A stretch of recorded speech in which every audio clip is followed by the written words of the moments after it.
Como ocorre o processo de formação das palavras? Bom, antes de tudo, vamos analisar essa pergunta. Olha só o que ele está falando. Existe um processo de formação das palavras. As palavras não necessariamente nascem prontas. Às vezes existem palavras, sim, que nascem prontas, que a gente vai chamar de palavras primitivas, e depois elas vão dar origem a novas palavras.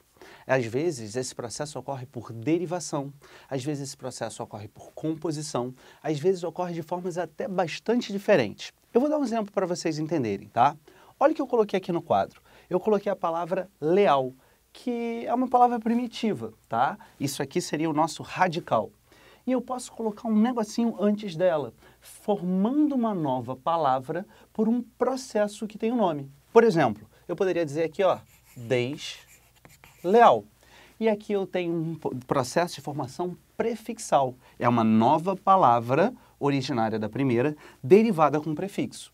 Eu poderia, de repente, finge que eu apaguei aqui, tá? Colocar um troço depois dela, o dade.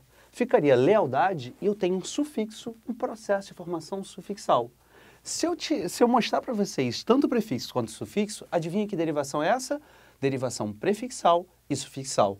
Como isso aqui é uma dica, pessoal, eu não vou poder falar de todos os processos, mas existe a derivação parasintética, regressiva, imprópria. Existem as composições, quando você trabalha com vários radicais, por exemplo, estrela do mar, ou, por exemplo, pontapé, são outros processos. Ainda existe a sigla, a abreviação, as onomatopeias e afins. Bom, você já percebeu que para entender todos os processos de formação, a gente tem que estudar bastante. Então, continua com a gente, estuda mais, acompanha o nosso resumo, faz os exercícios e descomplica. Até a próxima, pessoal!